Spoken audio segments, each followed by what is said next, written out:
Bonjour à toutes et à tous et bienvenue dans ce 17e épisode de Nouvel Élan. Aujourd'hui, cela fait plus de 10 mois que nous sommes en Nouvelle-Zélande et notre visa, normalement, devait s'arrêter dans 2 mois. C'est pourquoi notre road trip a été prévu dès le début pour cette durée, 1 an, et nous étions censés, au 12 décembre au plus tard, revenir vers la France. Mais voilà, si le périple nous a appris quelque chose, c'est bien que l'aventure, c'est avant tout faire des plans qu'on va pas respecter.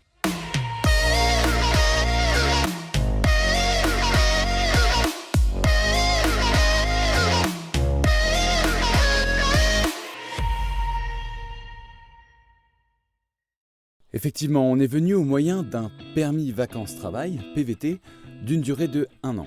Et on devait donc se retrouver très prochainement dans l'île du Nord. Ça, c'était le plan de base. Mais avec le Covid qui a chamboulé tout le monde, l'hiver qui ralentit forcément les voyageurs et la difficulté de trouver du travail pour financer le voyage, eh bien, on n'est pas du tout dans le timing. Bref, il y a quelques semaines, on était en grosse réflexion. Fallait-il écourter notre voyage ou au contraire le rallonger au moyen d'une extension, sachant que celle-ci a un coût? On était vraiment sûr de rien à ce moment-là.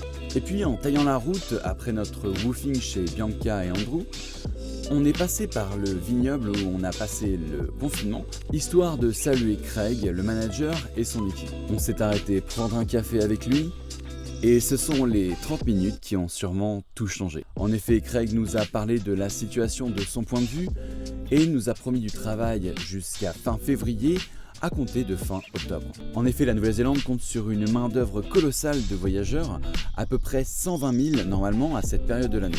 Or, avec le Covid, tous les voyageurs sont progressivement rentrés dans leur pays et actuellement on ne compte que 20 000 voyageurs sur le sol néo-zélandais. C'est pourquoi le secteur agricole est en mal en ce moment et n'arrive pas à trouver la main-d'œuvre nécessaire. Comme vous le savez peut-être, en Nouvelle-Zélande, le Covid a été repoussé il y a quelques jours pour la seconde fois et le pays est maintenant le plus sûr au monde. Tous ces facteurs ont poussé le gouvernement à proposer gratuitement une extension de visa pour tous les voyageurs encore sur le territoire et dont le visa aurait dû expirer entre octobre et mars. C'est donc notre cas et on va pouvoir profiter de 6 mois de plus, une occasion, une opportunité qu'on ne pouvait refuser. On va donc à nouveau travailler dans ce vignoble où l'on aurait imaginé ne jamais remettre les pieds et continuer de profiter des week-ends pour découvrir les environs. Bref, on sait maintenant que les temps libres vont être précieux et on compte bien se délecter de chaque instant de répit.